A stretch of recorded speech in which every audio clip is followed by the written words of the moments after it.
Las últimas noticias de ciberseguridad. Aprende de hacking. Cómo atacar y protegerte. Nosotros somos hackers.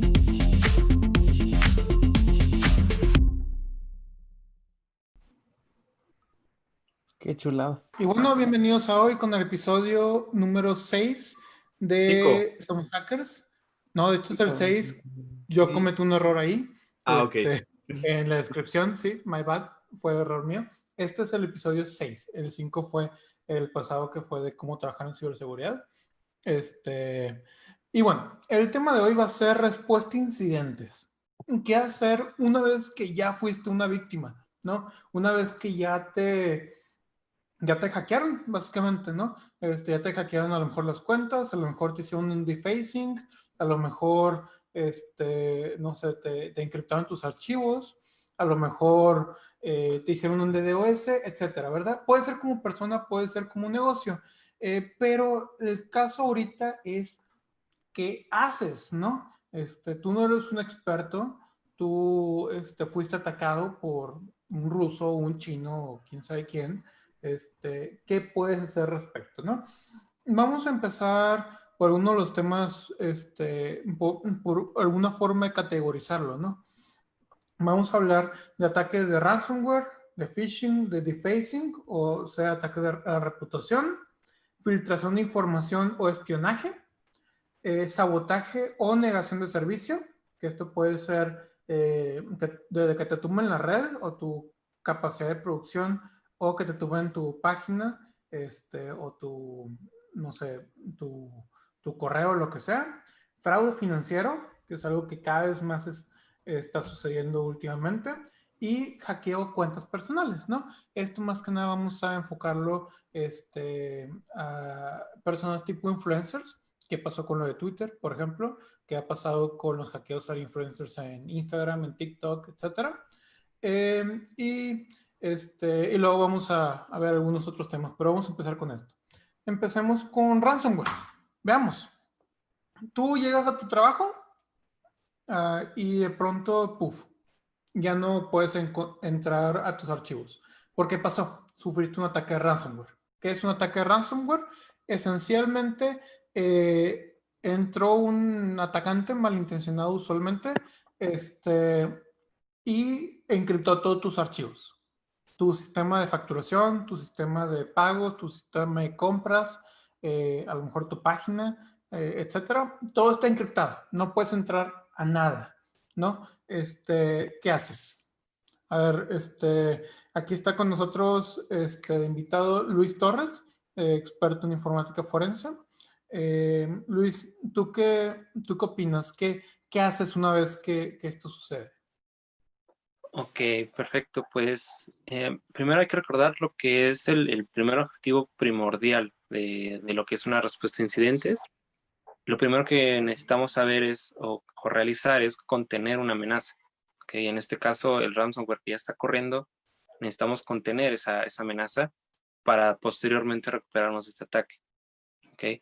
Entonces, una vez que alguna empresa esté teniendo algún tipo de ataque de ransomware, lo primero que debemos hacer es contener esa amenaza, después identificar dónde viene, ya nos metemos dentro de alguna metodología de respuesta a incidentes, identificamos, después contenemos, erradicamos y tratamos de recuperar el desempeño normal que tenía el sistema antes del ataque. ¿Okay? Posteriormente de esto ya empezamos con lo que se conocía antes como el análisis forense, y lo que se hace aquí en esta etapa ya es tratar de obtener la traza de lo que se hizo, un paciente cero y todo lo que recurre a lo que es un análisis forense. Y después de todo esto ya empieza la parte de generar campañas de concientización con miras a una prevención. ¿Okay? Entonces, prácticamente, una vez que entramos a este mundo ya de ransomware y una respuesta a incidentes, tenemos que tener en cuenta ya todo ese tipo de conocimientos, todo ese tipo de procesos que se deben hacer paso a paso y con herramientas directas hacia ese tipo de análisis, ¿no? Ok, eso me suena mucho como un procedimiento de una enfermedad en un hospital o una una epidemia, ¿no? Digo, ahora que lo pienso, básicamente lo que dijiste son pasos muy parecidos, ¿no? Contiene la incidencia o la infección o, pues, el punto de ataque, para que no se propague más. ¿Qué seguía? Perdón. Haces ¿Contiene? un análisis. ¿Contienes? ¿Erradicas? Luego erradicas, ¿sí? Lo Ajá, curas al punto de infección para que ya no pueda propagarse más y se empieza a recuperar. Analizas, exacto. ¿sí? Y previenes, ¿no? Entonces puede ser eso como el tema de concientización o puede ser el tema de implementar contramedidas, ¿no? Me está recordando mucho a lo que se está haciendo ahorita, pues con toda la situación, ¿no? Un tema médico, que parece mucho a lo que están mencionando, ¿no? Tú, Luis Elizondo, ¿qué opinas al respecto? ¿Tú te has topado con algo similar a esto?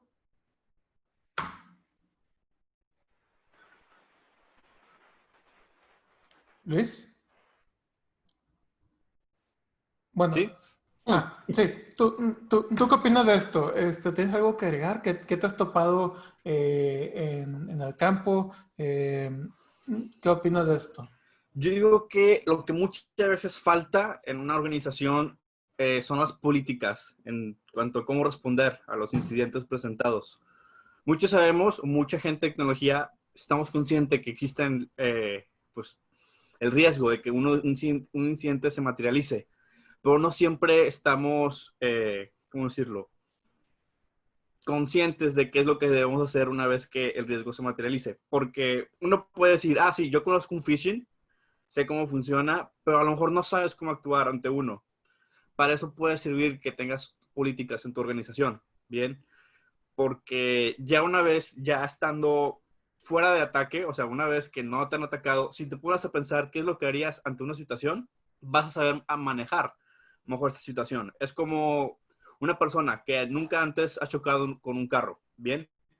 Tú a lo mejor dices, ok, va, yo sé que una vez que choco, tengo que llamar al seguro, pero nada más sabes eso, no sabes ni a qué número vas a marcar, no sabes a lo mejor qué aseguradora tienes, no sabes cómo reaccionar ante el incidente.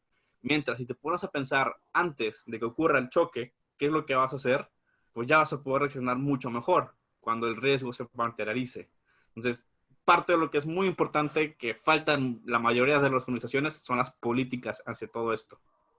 Ok, ese es un punto bien interesante, porque a pesar de que Luis Torres dice que lo primero que tienes que hacer es contener, erradicar, analizar y remediar, es un buen punto, porque sin las políticas, ¿cómo sabes dónde contener? Para empezar, ¿cómo sabes quién va a contener?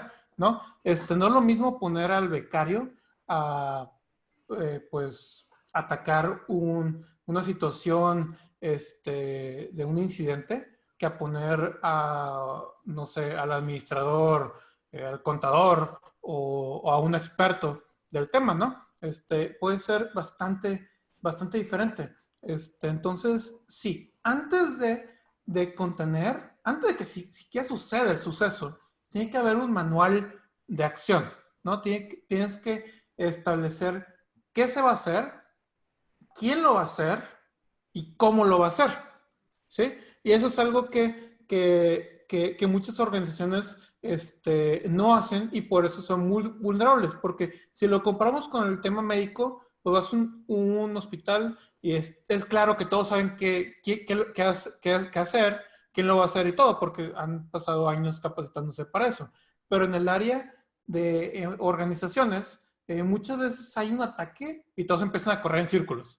Y a lo mejor un valiente, dice, pues yo me lanzo y pues comete un error que puede significar pérdida de evidencia o puede Apaga la significar más máquina, pérdida. Sí, exacto. corre un Puede significar antivirus o algo así. más El pérdida de servidor. información, etcétera. Entonces sí, ya estamos llevando a alguna metodología. Entonces, antes que nada, antes de que suceda el incidente, tienes que tener un modus operandi, ¿no?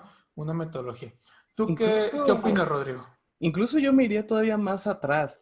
O sea, digo, ya vimos como qué cosas hacer cuando tienes un ciberataque, luego toda esta parte de políticas y el modus operandi que dijiste, pero antes de todo eso, y antes de meternos como todavía hasta allá, primero, ¿qué es lo que vamos a proteger? ¿Cuáles son tus activos?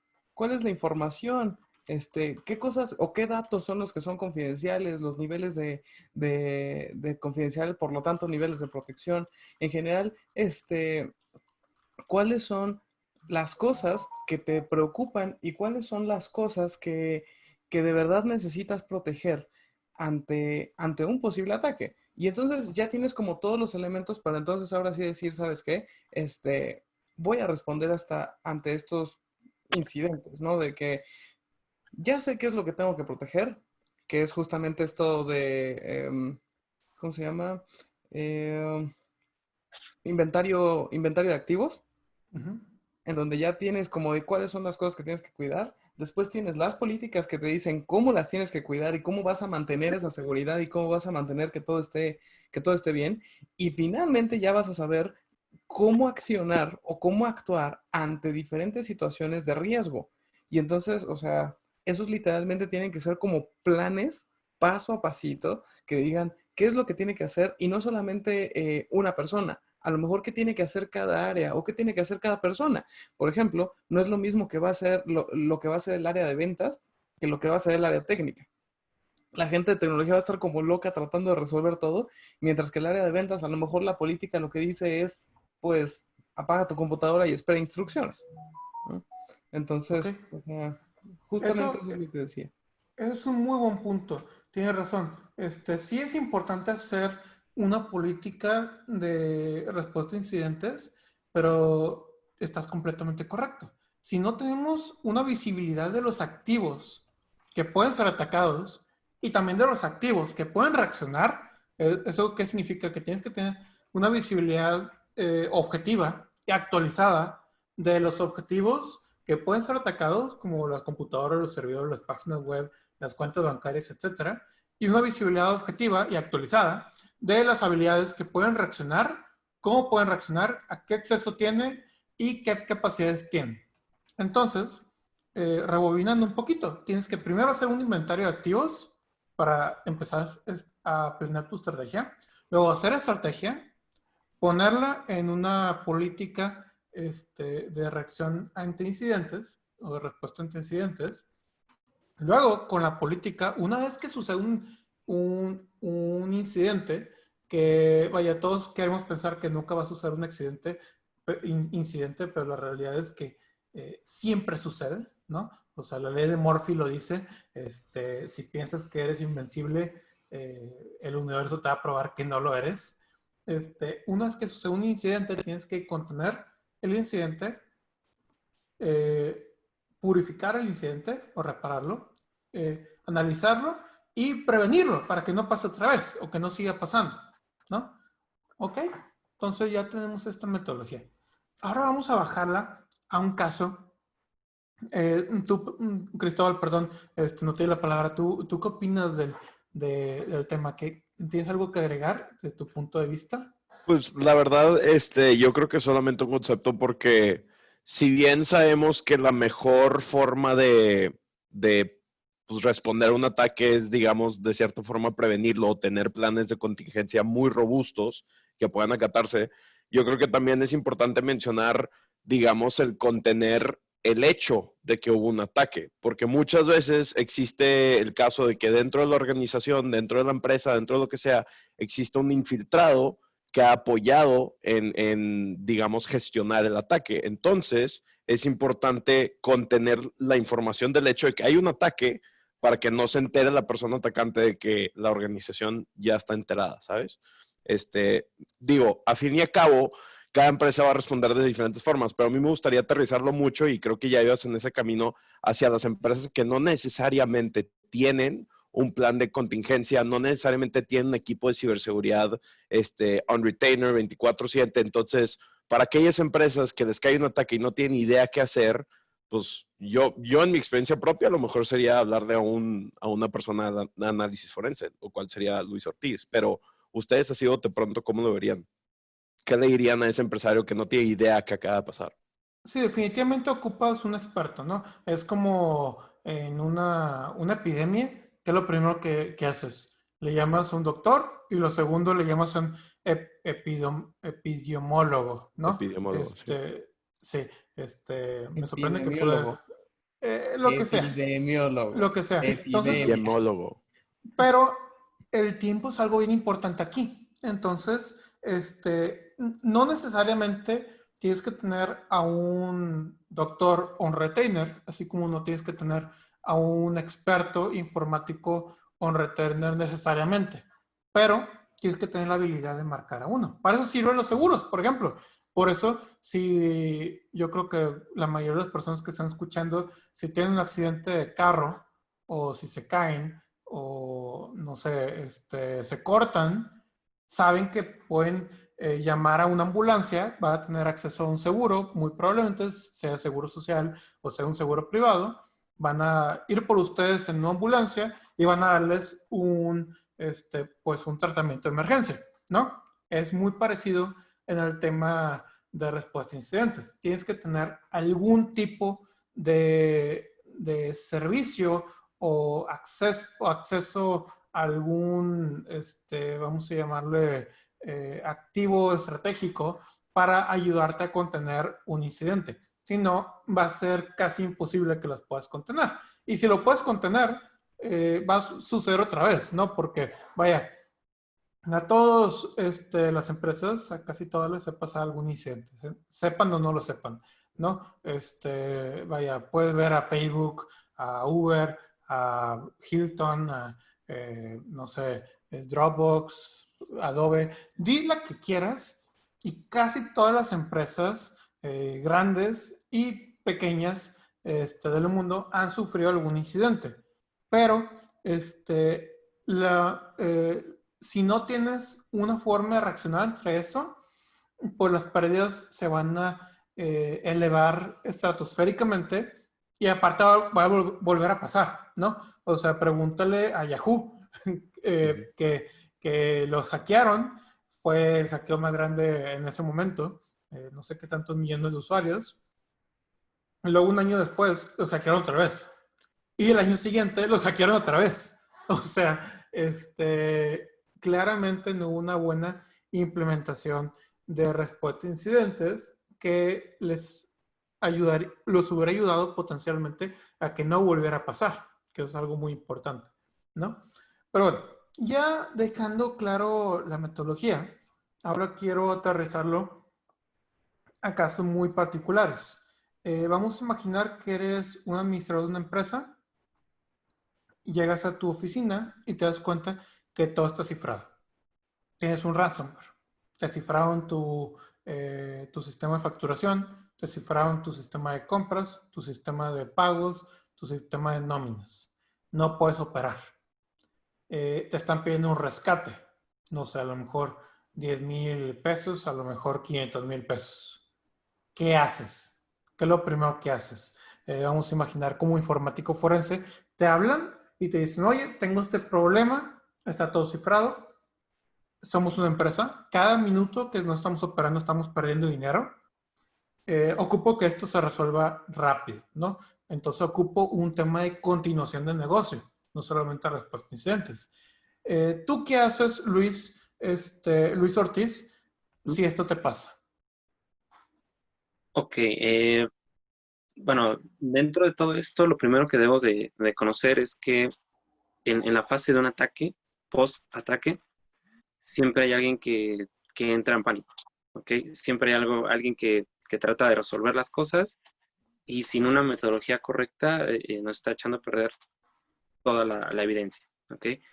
Y el proceso que se debe seguir es llamar justamente a alguien que esté totalmente especializado en esta área, porque esas personas tienen su metodología realizada, tienen gente especializada y sobre todo tienen las herramientas requeridas para poder llevar a cabo este proceso, ¿ok? Un objetivo también de poder llamar a un equipo de respuesta a incidentes es que es imparcial, perdón. ¿Sale? Es una persona ajena a la entidad que no va a ganar más que los servicios que se están cobrando Y si el atacante viene de fuera o de adentro de la empresa, nos va a ayudar muchísimo a poder ir definiendo por dónde viene el camino. ¿Okay?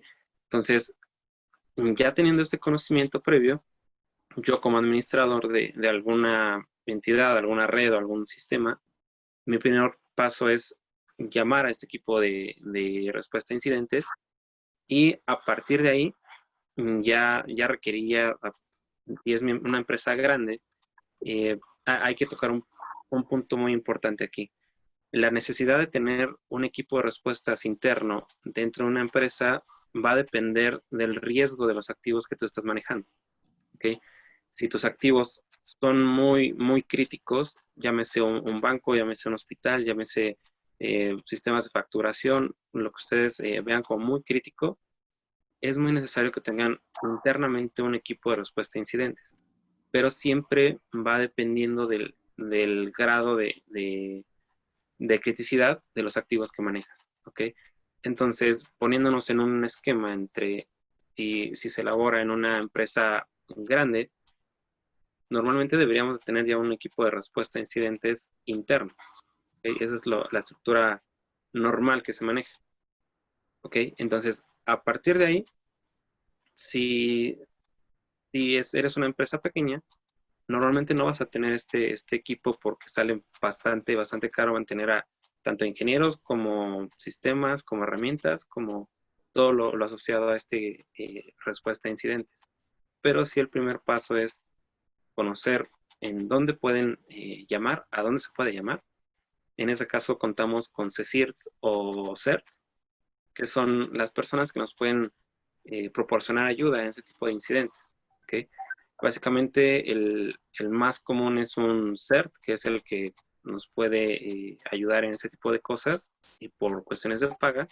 Y un CSIRT, la diferencia entre el CERT es que un CSIRT depende de una empresa, del gobierno, de una entidad federativa o de una universidad. ¿Okay? Entonces son prácticamente dependencias diferentes, un CSIRT y un CERT, pero a estas dos entidades se pueden acudir si se es un administrador, si no se tiene un equipo de respuestas y si no se tiene una metodología interna, una política interna de respuesta a incidentes. Ok, es un buen punto. Entonces, básicamente lo que dice Luis Torres es que si no tienes un equipo de incidentes, acudas a estas entidades, ¿cómo se llaman? SARTs. Hay un CERT y un CSIRT. SART y CSIRT, ¿no? Eso lo puedes encontrar en Google. Sí, como tal, un CERT, como tal es Computer Emergency Response Team, y eso dentro de lo que es en todo México solamente hay 3. ¿Okay? Uno de ellos es privado, 2 de ellos están lo que conocemos como el CERT-MX y demás. Esos son básicamente los CERTs. Y los CERTs certifican a los CSIRTs. ¿Ok? Básicamente el CSIRT lo podemos ver como abajo de un CERT, que requiere justamente este permiso del CERT para operar como un equipo de respuesta a incidentes. Genial. Entonces, aquí en México ya existen equipos de respuesta a incidentes informáticos. Eso está genial. Entonces, si no tienes acceso a una política o un equipo interno, eso es lo primero que debes de hacer como organización afectada. Es un buen punto. Tú, Rodrigo, ¿tú qué opinas? ¿Tú qué harías? Te llaman, te dicen, oye, me encriptaron todo. ¿Qué onda? Pues bueno, esa en realidad no es mi área de expertise exactamente. Pero por lo que estuve viendo durante el 2017, que fue cuando el ransomware básicamente llegó por todos lados y a todos lados, donde también muchas de los ransomware que hubo fueron estafas, en donde también mucha gente cayó. Lo que estuve viendo que hacían muchos era, los ransomware cuando llegaban, te permitían descifrar 1 o 2 archivos nada más como para que vieras que si era de veras. Y que si lo mandabas, y te lo regresaban ya descifrado, pues entonces que pagaras y que mandaras todo, ¿no? Entonces, eso era como lo que vi que hacían muchas veces. Pero en realidad lo que yo haría llegando, sería como de, a ver, preguntar.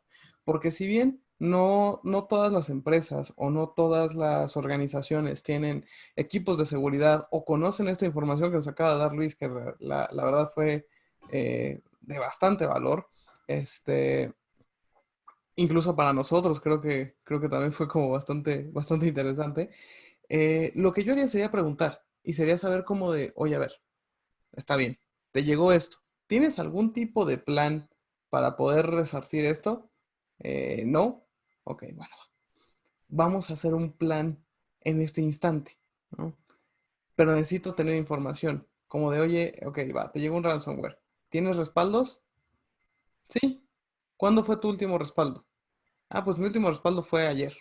Ok, monta el respaldo y dale a la continuidad de negocio. ¿Tienes redundancia? Sí. ¿En dónde está la redundancia? Ah, la redundancia está en la nube. Ah, bueno, entonces no te preocupes, la continuidad va a seguir. A lo mejor métele un poquito más para que no se te vaya a caer por todo el tráfico que se va a ir todo hacia la nube. ¿Tienes, no sé, este, diferentes sitios o diferentes locaciones en donde se despliegue tu servicio? Sí. Ah, bueno, entonces manda con el balanceador de cargas hacia allá en lo que recuperamos este. Ahora, eso es en un caso bonito, ese es en un caso ideal, en donde se tienen como todas estas cosas y todas estas prevenciones, que de hecho justamente van como del lado de políticas y hardening y prevención. Pero ¿qué es lo que pasaría si no? O sea, si llegas a la empresa y te dicen, no, es que no tengo respaldos, ¿ok? Bueno, eh, ya se vuelve algo mucho más complicado. Se encontraron después de un rato como varias formas de tumbar ransomware, dependiendo obviamente del tipo y de la dificultad o la sofisticación de cada ransomware. Pero vaya, yo llamaría a un experto. Yo a lo mejor le hablaría a Luis y le diría, oye Luis, help. ¿No? Porque literalmente esa no es mi área de expertise. Y así. No sé qué Es un harían buen, ustedes. es un buen punto. A mí me tocó hace varios años un cliente que le tocó pues un incidente. Básicamente le encriptaron sus sistemas ERP, le encriptaron sus sistemas de facturación y de pago, ¿no? Entonces, para términos efectivos, el cliente ya no podía operar su empresa. No tenía respaldos. Entonces, eh, y en ese momento no había tiempo para contactar a un experto, porque pues estaban perdiendo muchísimo dinero por día. Entonces, lo que se tuvo que hacer después de analizar las diferentes opciones fue de plano borrar todo, tumbar todo, formatear todo, instalar todo y instalarlo desde cero con una solución de endpoint security, ¿no? De solución de seguridad con vaya, hicimos dos tipos de seguridad. Uno fue endpoint para servidores, otro fue para pues, computadoras normales y ponerlo en la nube, y listo, ponerlo a funcionar. Pero vaya, incluso tomando en cuenta todo, yo creo que esa situación fue relativamente noble, porque vaya, en menos de una semana ya está operando el negocio. Y también esta solución de Endpoint Security está previniendo que se vuelva a dar ese mismo error otra vez, porque si encontramos cómo sucedió el ataque, fue por una máquina que estaba mal configurada y que alguien hackeó y lo usó como punto de pivote para hackear todas las máquinas. Pero pues el endpoint security era lo más rápido, ¿no? Ese análisis lo hicimos después de tomar evidencia, después de recuperar pues el negocio, ¿no? Que era pues algo mucho más urgente. Entonces, eso es algo que yo opino. ¿Tú qué opinas, Luis? ¿Estás topado con algo similar? Yo diría que si ya llega el punto donde nos hablarían porque pasó lo del ransomware, doy por hecho que no tienen políticas. Porque si obviamente tuvieran políticas, pues consultas a la política para saber cómo actuar. Bien, o si ya tienen las políticas, probablemente es porque si tienes respaldos, ya sea locales, una nube o cuentas con algún respaldo. En este caso, yo imagino que no hay ningún tipo de política. Entonces, yo vería, como tú en tu caso que le hiciste, que ya ves cómo levantar el negocio, ya buscas alguna alternativa.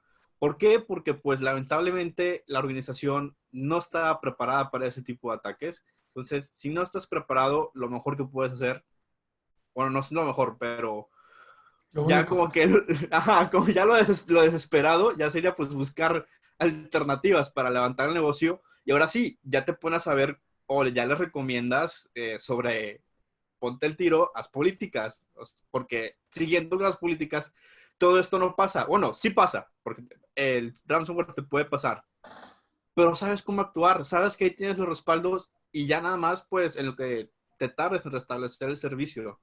Obviamente pierdes tiempo, pero no es el mismo tiempo que vas a perder. El impacto del ataque ya no fue el mismo.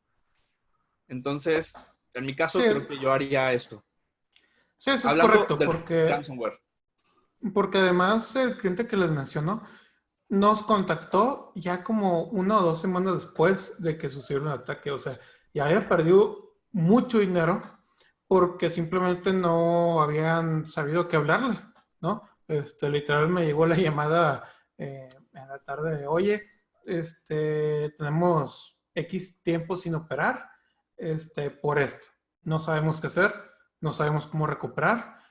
Intentaron hacer el tema de formateo, pero cada vez que lo intentaban instalar otra vez, volvía a suceder el ataque. Entonces, pues era imposible, básicamente se corregía, lo atacan otra vez, se corregía, lo atacan otra vez. Entonces, por eso pues tuvimos que darle tanta prioridad a la continuidad del negocio en esta ocasión.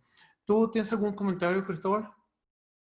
La verdad es que creo que lo más atinado fue lo que dijo Luis Torres de siempre hay alguien que se apanica, entonces creo que es muy aconsejable como cualquier situación de emergencia, pues mantener la calma, buscar estos contactos como White Hat Hacking, como algún experto en análisis forense o algo por el estilo y darle a ese rumbo. Creo que ya quedó muy claro también la necesidad de políticas. Ahora, aquí mi duda es, hemos estado hablando del tema de ransomware. ¿Aplica exactamente lo mismo que hemos comentado de esta metodología hacia otros tipos de ataque como phishing, como fraude, como espionaje o es diferente ahí la metodología? ¿Qué opinan ustedes? Yo creo que Diferente. es Parecido pero similar, pero diferente. diferente. Sí, por ejemplo, en ransomware, algo que me gustaría agregar es que lo primero que chequé, que desafortunadamente el 90% o 99% de los casos no funciona, pero algo que siempre checo es nomoreransomware.org. ¿Sí? Así tal cual como lo deletreo, pueden encontrarlo en Google. Lo primero que hago es checar ahí porque a veces, si los dioses están de tu lado Los y planetas de están alineados. plano, sí, exacto, los planetas están alineados y las estrellas y todo, a veces puedes encontrar las llaves de ransomware ahí. Y si la encuentras, pues lotería, ¿no? Y ya te salvaste.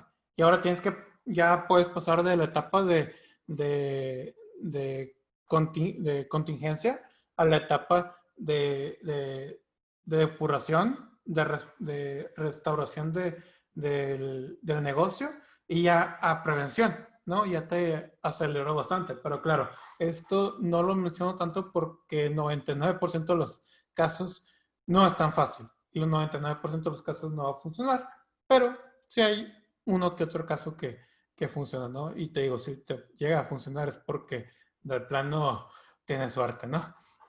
Hace rato, hace rato Sí, que decías de que sí es igual. En realidad, nuestra respuesta como principal fue como de es similar, pero no es lo mismo.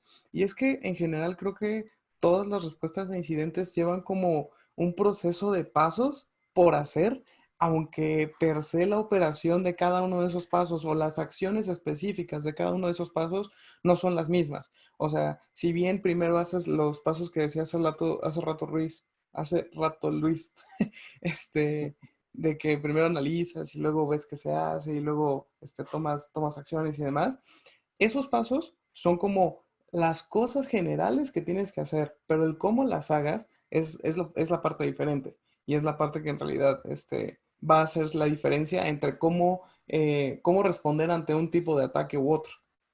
Y así. Es un buen punto. Correcto.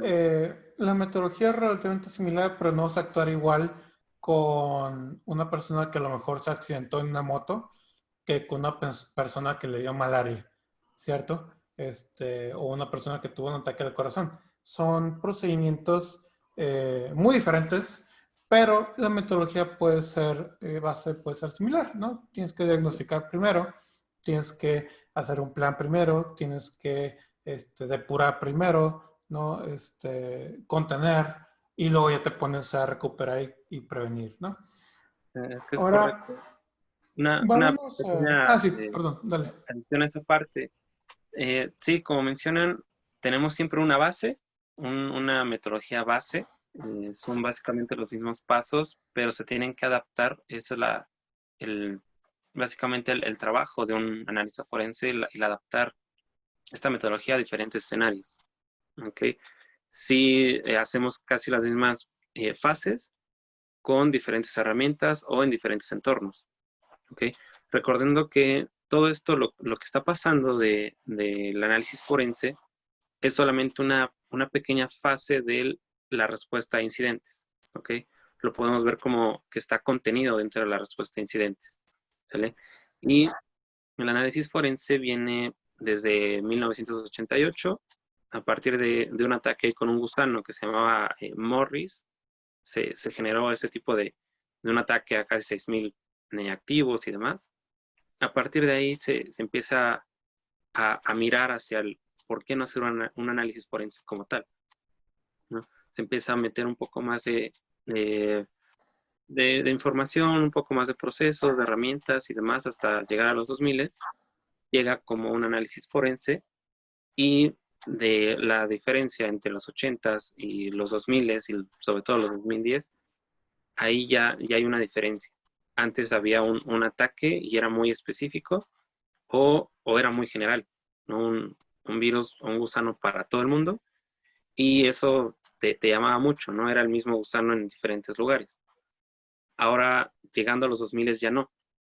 Ya llega a los 2000 y no solamente es un ataque, sino ya son varios. Y ese te abre la puerta, el análisis forense ya se queda muy, muy corto porque nada más analiza lo que está pasando. Y ya vienen pasos como tener algún plan de recuperación, algún plan de contingencia, plan de respaldos, todo ese tipo de cosas ya conlleva a lo que es un plan dentro de una respuesta de incidentes. ¿Sí? Entonces, la respuesta a la pregunta de Cristóbal es, sí es la misma metodología, cambiando el entorno y cambiando los activos y todo lo que está involucrado según el escenario de ataque. Okay. Muy interesante lo que dices, Luis.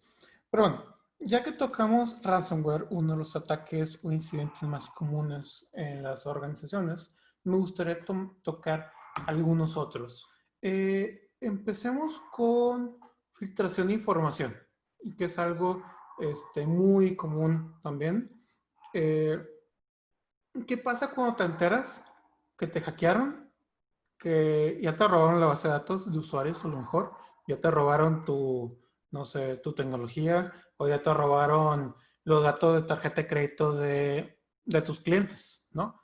Y los publicaron. Y aparte lo están usando para propagar más ataques o más cibercrimen. ¿Qué haces? ¿Lo publicas? ¿Adviertes? Y le hablas al gobierno a pesar de que te van a multar, o lo ocultas intentando negar todo hasta que pues eventualmente te cachen? ¿Qué puedes hacer en temas de respuesta a incidentes una vez que ya sucedió, ¿no? Ok. Una vez que sucede el ataque, sí tienes que corroborar el origen. Primero con los administradores. Yo como participante de un equipo de respuesta a incidentes, tengo que llegar a hacer algún tipo de entrevistas al personal. Okay, primero tengo que estar en contacto o un análisis del caso, qué ataque fue, desde dónde vino, quiénes son los administradores, cómo está configurado toda la arquitectura, todo ese tipo de información me va a ir perfilando hacia dónde, a una posible síntesis, una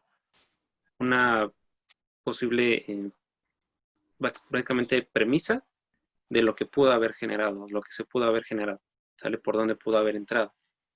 Una vez que se descarta que el ataque pudo haber venido de fuera, que alguien requeriría conocer la contraseña de una instancia en AWS, de una máquina virtual, de un correo, de un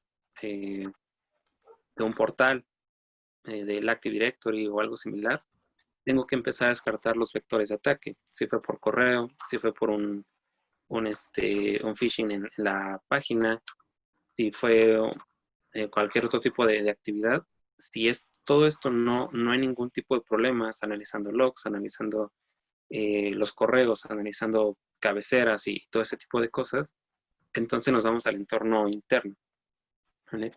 Casi de los 100 casos que pueden haber de respuesta a incidentes, un 70%, 60% va a haber participantes del lado interno de la empresa, ¿ok? Alguien facilita información por despido injustificado, por que no generaron algún tipo de bono, quieren un poco más de dinero y saben que ahí dentro de los activos son muy valiosos. Hay muchas maneras o formas de que alguien interno trate de vender esta información o trate de mandarla a alguien que puede saber o no hacer un tipo de ataque. ¿Okay? Es muy probable que se pueda generar. ¿Cómo darnos cuenta? Por medio de entrevistas, por medio de descartes de los vectores de ataque, y a partir de ahí ya podríamos ir desglosando hacia dónde y quién fue el que generó el ataque. Ok, entonces esencialmente tienes que primero encontrar por dónde viene el ataque, pararlo, analizarlo. Y bueno, esto no lo respondiste, pero en mi opinión personal o mi conocimiento personal, tienes que, ¿cómo se llama? Disclosure, ¿no? Tienes que publicarlo, ¿no? Ya seas empresa pequeña o seas empresa grande, generalmente hablando, hay alguna ley de protección de datos personales y muchas empresas, especialmente privadas, quieren evitar que se conozca un ataque. Pero si seguimos ejemplos de empresas líderes en el tema, ¿no? Puede ser Facebook, puede ser bancos incluso.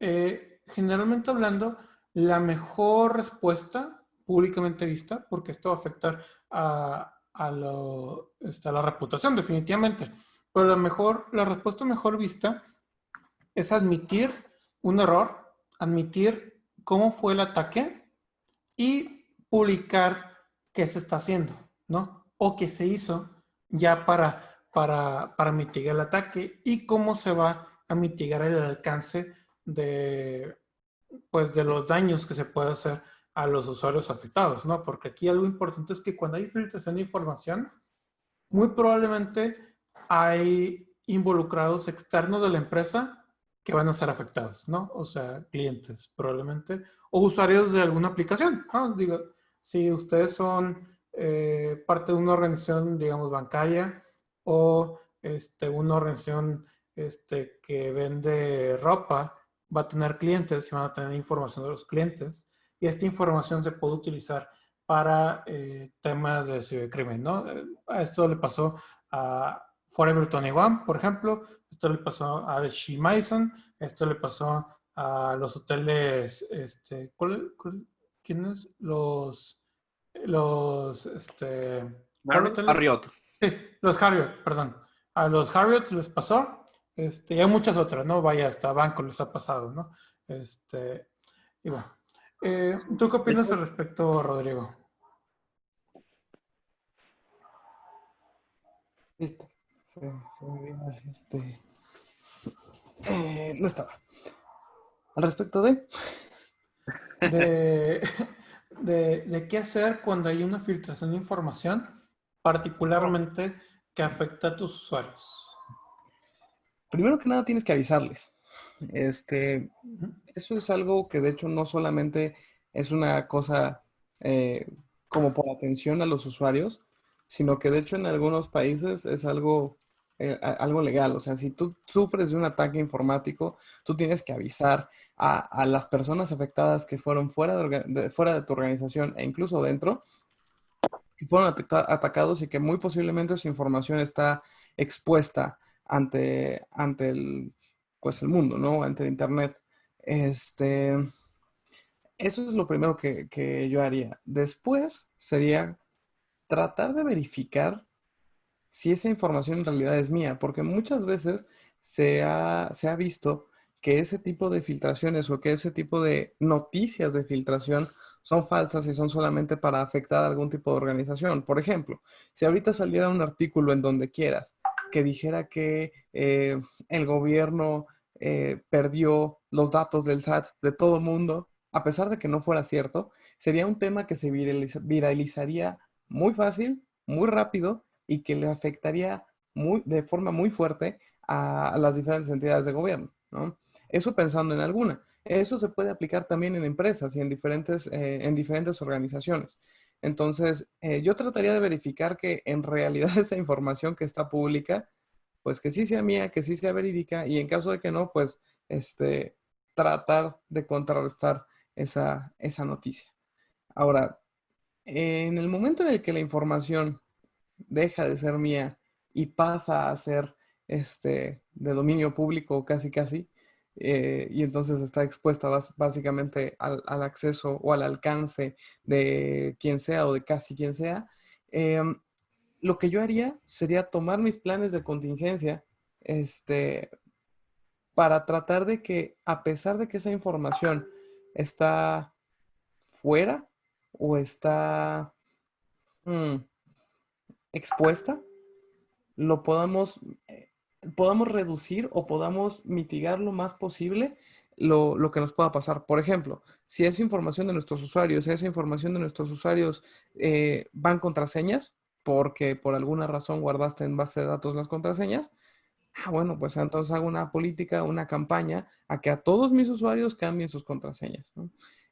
Si es una cosa de, em, no sé, sacaron los nombres de, de todos mis usuarios y a lo mejor sus teléfonos o sus correos de contacto. Bueno, les voy a avisar de que, oigan, disculpen, posiblemente les van a llegar esto para que no se alarmen o para que también estén prevenidos, ¿no? Los, este, los mismos usuarios. Ahora también, otra cosa que puede llegar a pasar, bueno, que no puede llegar a pasar, que en realidad pasa, son las multas multimillonarias de la bonita GDRP europea, O la ley de la ley de protección de datos la Ley personales. Federal de Protección de Derechos Personas en Posiciones Particulares de México, que por Mm, cierto han emitido multas multimillonarias a entidades tan grandes como Telcel, Movistar, etcétera, por faltas en políticas de más que nada derechos ARCO, ¿no? ujú. Pero sí, en regulado todo, después de WannaCry. sí, correcto. Entonces, sí, casi todos los países hay algo. En Europa sí estás muy expuesto al GDRP, que ese sí es, pues, ay, qué miedo.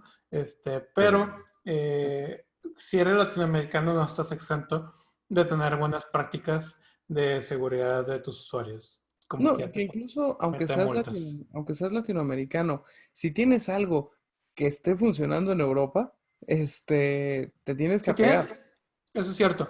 Si tienes dentro de tu base de datos un usuario que es el europeo, digamos, tú vendes en México, pero tienes una base de datos tienes a un español que a lo mejor vino y te compró por X razón, y te hackean, y sale que esta persona en España o Argentina, digo, perdón, o Alemania o Portugal o lo que sea, hay un europeo se filtró la información y no cumpliste con la regla de GDRP, podrías ser acreedor de una multa por el GDRP o Ujú. una sanción. Pero bueno, terminando con el tema de filtración de información, filtración de datos, quisiera hablar un poquito de algo que he visto mucho pasar pues, en esta situación, ¿no? De cuarentena, de home office, se han pues disparado un poco los ataques cibernéticos, ¿no? Y en particular, uno de los ataques que se ha propagado mucho es el fraude financiero, ¿no? Esencialmente te quieren robar dinero, ¿no? No te quieren robar datos, te quieren robar dinero. Y estas son metodologías que se han utilizado literalmente pues desde los 90s o antes, pero que últimamente pues hemos visto más pasar, ¿no? Hemos visto hackeos bancarios, hemos visto hackeos de usuarios, hemos visto hasta hackeos de entidades gubernamentales que han tenido que dejar de pagar nóminas porque les robaron varios milloncitos de sus cuentas, ¿no? Entonces vamos a imaginar esta situación. Tú eres una empresa, te llega, digamos, un phishing, una factura falsa o una cuenta falsa, o te hackean tu aplicación de banca en línea y te roban dinero. ¿Qué haces? Vas, Luis. Ok. Justo ese tipo de ataques lo veo ahora con un tipo en un caso más bien. Primero, sí debe de caer y hace relevancia a la parte de prevención dentro de la metodología que les mencionaba, ¿no? Uno, analizar correos, archivos y demás. En este caso que mencionan las facturas falsas, el robo de cuentas en cuestiones de phishing, en cuestiones de no solo de correos, sino de WhatsApp y a través de SMS. Básicamente el tema de qué se tiene que hacer en este sentido es, uno, rastrear las cuentas, que es lo que primero se debe de hacer. Ahí es una parte legal que se debe de emitir desde la empresa que fue básicamente la víctima, la que depositó mal o la que hizo mal el movimiento. Tiene que levantar un caso directamente y solicitar información de la cuenta a la entidad bancaria. ¿Okay? Esto es un entorno más legal. Se solicita por parte de los abogados hacia el banco, y el banco debe tardar entre 15 o un mes en procesar este tipo de petición para poder proporcionar la información de la cuenta de manera detallada. ¿Okay? Debemos de recordar que ese tipo de procesos debe de ser emitido por ya sea una entidad con bastante jerarquía dentro de un entorno aquí en México que te proporcione la parte legal, que certifique que tú tienes un escenario de este tipo, y así te va a poder abrir la puerta a solicitar información al banco.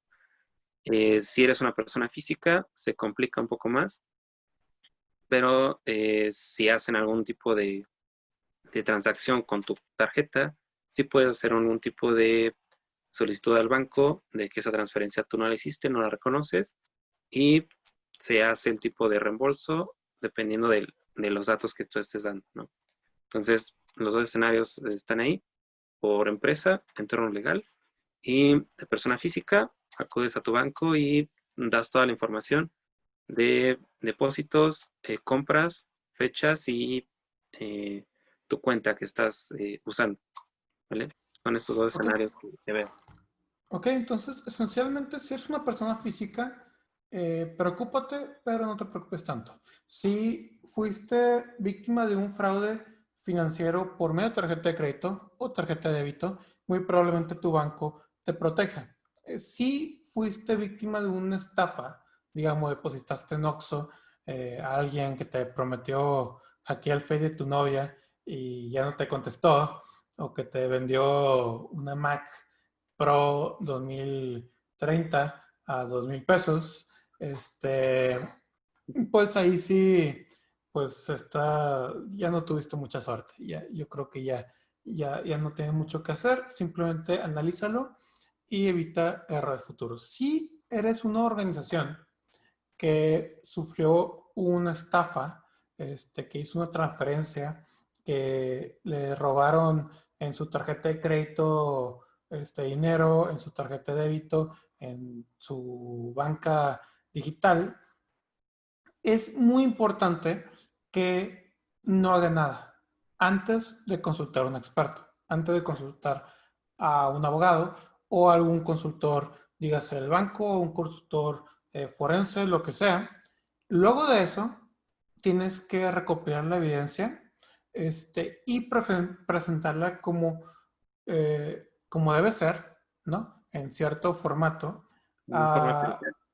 sí, al banco, ¿no? Para que una organización pertinente, digamos, la autoridad, puede ser la policía cibernética o alguna otra autoridad, dependiendo de dónde vivas, pueda ayudarte con tu caso para que potencialmente se pueda recuperar algo de dinero o que mínimo puedas tomarlo en cuenta como algo que a lo mejor un seguro podría cubrir, ¿no? Porque hay seguros que te podrán ayudar contra ese tipo de incidentes. Sin embargo, lo mejor es que pues no se ven desde un inicio, ¿no? ¿Tú tienes algún comentario sobre esto, Luis Elizondo? Yo, por ejemplo, a mí me gustaría dar como ejemplo de un caso real. Bien, no fue tanto en este caso sobre transacciones bancarias, pero sí fue un ataque donde fue filtración de datos y fueron bastantes datos. Y la empresa, aparte de hacer lo que mencionábamos ahorita, de dar a conocer, de tener su política de respuesta a incidentes, es la de Equifax. Que aparte de dar todo esto, ellos entregaron servicios gratis a sus clientes. Que créanme que eso, tú como cliente, si sabes que fuiste afectado, lo vas a agradecer mucho. En ese caso, Equifax brindó gratis el servicio de monitoreo de crédito, bien, y de pagos efectivo. Compensación, obviamente, pues les compensó en cuanto a aquellos usuarios que fueron afectados económicamente, porque pues en este caso sí fueron datos muy sensibles los que salieron a la luz. Y también dieron servicios de recuperación de identidad. Todo esto es completamente gratis.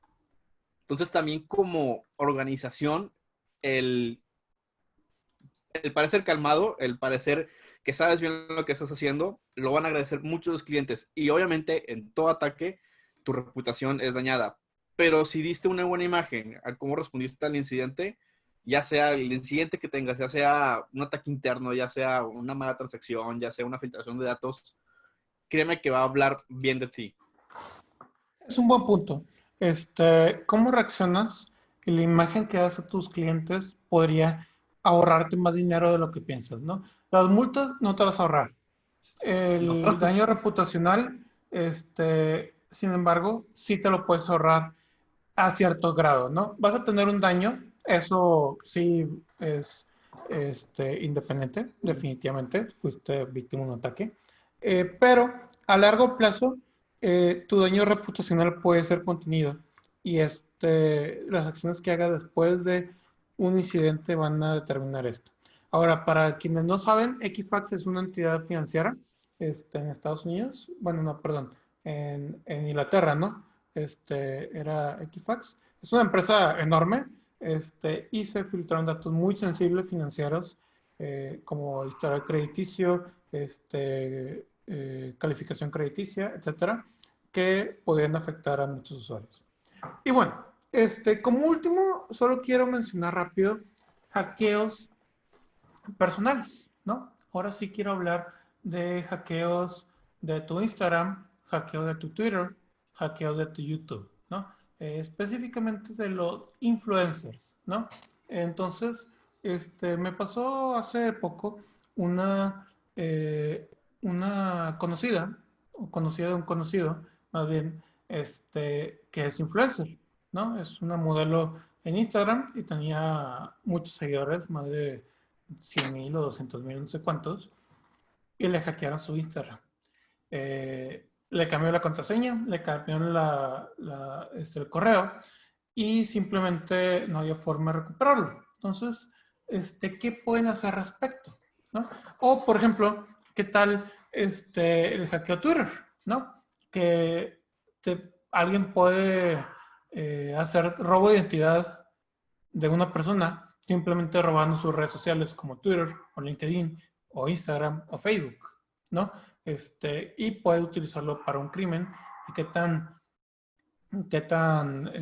pues, afectado puede ser, ¿no? O qué tal el hackeo de los influencers, los youtubers, ¿no? Que hace algunos años los más grandes youtubers de la plataforma fueron hackeados y literal a todos los hackearon, ¿no? Por una metodología que hasta entonces nadie se había dado cuenta que podía ser utilizada para atacar. ¿Qué, qué son los pasos que debes de realizar si esto se da? ¿No? Ya voy a dar mi opinión rápida. Yo creo que debes de saber encontrar por dónde te hackearon, por tu correo electrónico, por un phishing, por tu computadora hackeada. Encuentra cómo te hackearon y límpialo. Y encuentra la forma de comunicar que fuiste hackeado. Comunicar que no eres responsable de lo que suceda en tu cuenta de cierto punto en adelante, ¿no? Por ejemplo, en el caso de Bill Gates, ¿quién más fue hackeado? De Obama, de Biden, Obama, Biden, etcétera. Musk. Que fueron Musk, sí, que fueron hackeados. Vaya, no me consta de todos, pero estoy seguro que la mayoría intentó comunicar de algún otro medio que hubo un incidente. Y Burger luego King de eso, fue hackeado. ¿cómo? Burger King también fue hackeado. Burger King, sí. Y luego de eso, pues ya es tema de intentar recuperar la cuenta, ¿no? A veces vas a perder la cuenta, ¿no? Es un hecho, ¿no? En el tema particular de en el tema particular de Instagram, por ejemplo, hay muchas personas que roban la cuenta y las venden y les cambian el nombre para usar a lo mejor para alguna estafa o alguna cosa no autorizada y muy probablemente la cuenta va a ser pues bloqueada por Instagram, ¿no? Pero algunas veces sí es recuperable y lo recomendable es utilizar las medidas de cada proveedor de servicios, ¿no? Por ejemplo, si te hackean Facebook, Facebook tiene ciertas políticas para recuperar tu cuenta hackeada. Instagram tiene su propia metodología, no muy buena, pero tiene su propia metodología. Twitter tiene sus propias formas, etcétera, ¿no? Entonces, pues ese es mi comentario. Tú, Rodrigo, Cristóbal o Luis, ¿tienen algo que agregar? Ya estamos sobre el tiempo, entonces buscaremos algo un poco corto.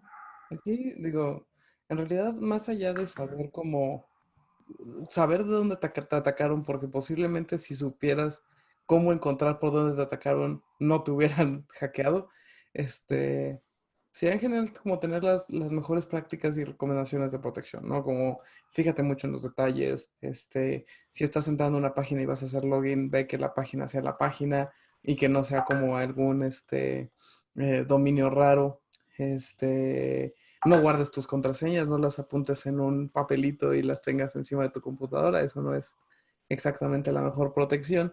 Y en general trata como de tener mucha precaución para que justamente este tipo de incidentes o este tipo de detalles no te lleguen a pasar o no sea tan fácil que te pase, ¿no? Entonces, pues listo, creo que eso es todo. Sería bueno tener un capítulo específico de protección personal, un tema Sí, para la siguiente semana. creo que es un buen En mi punto. opinión, creo que es muy importante simplemente recalcar para todos aquellos que nos escuchen que sí existen metodologías de denuncia y reportaje de este tipo de hackeos. O sea, Instagram tiene un procedimiento de que denuncies que tu cuenta ha sido secuestrada o hackeada. Facebook tiene un procedimiento, la verdad es que no tengo idea si TikTok o LinkedIn lo tienen, pero muy probablemente sí existen. Entonces, nomás una búsqueda de Google de, ¿sabes qué? Hackearon mi cuenta, ¿cómo la puedo reportar? Y si hay una forma de intentar recuperarla o mínimo que le hagas saber a la autoridad de la empresa que fuiste hackeado. A mí me gustaría comentar Dos cosas. Una, tengan políticas de seguridad, no son a la ligera, por algo existen.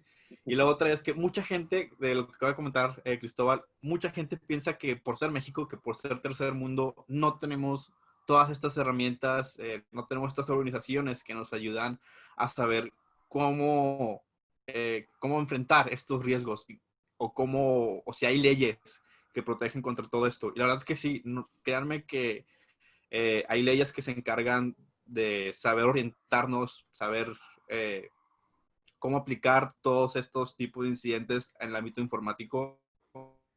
Así que solamente tengan eso en cuenta. No crean que por ser México no las tenemos. Existen y aprovéchenlas. Ok, justo complementando lo que nos mencionaba Rodrigo, cambiando las contraseñas, no usa la contraseña para todos los portales. Si te tumban el correo, pues no te van a tumbar el Facebook. Básicamente es el ataque más básico. Lo sabemos que si tienen la contraseña de tu correo y se meten a Facebook, que es la misma, pues ya se nos llevaron todo, ¿no? O si entran con tu número, pues sin mayor problemas. Básicamente sería también otro buen consejo, cambiar contraseñas dependiendo del portal, dependiendo del lugar. Sabemos que es tedioso, pero a final de cuentas es mucho mejor a que anden exponiendo ahí nuestros datos, ¿no? Y sobre los influencers, pues básicamente el tema es, primero notificas por alguna otra red social o por alguna otra forma o algún conocido que lo notifique, y a partir de ahí vas directamente con la red social, ¿no? Facebook, Twitter, YouTube, lo que sea, lo empiezas a tratar de recuperar y hasta donde se pueda hacer el proceso. ¿Vale? Básicamente es todo. Ok, entonces, muchas gracias Luis Torres por tu participación. Muchas gracias Rodrigo Martínez, Cristóbal Cárdenas y Luis Elizondo. Y muchas gracias a todos los que están escuchando por escuchar este episodio número 6 de Somos Hackers. Las últimas noticias de ciberseguridad. Aprende de hacking. Cómo atacar y protegerte. Nosotros Somos hackers.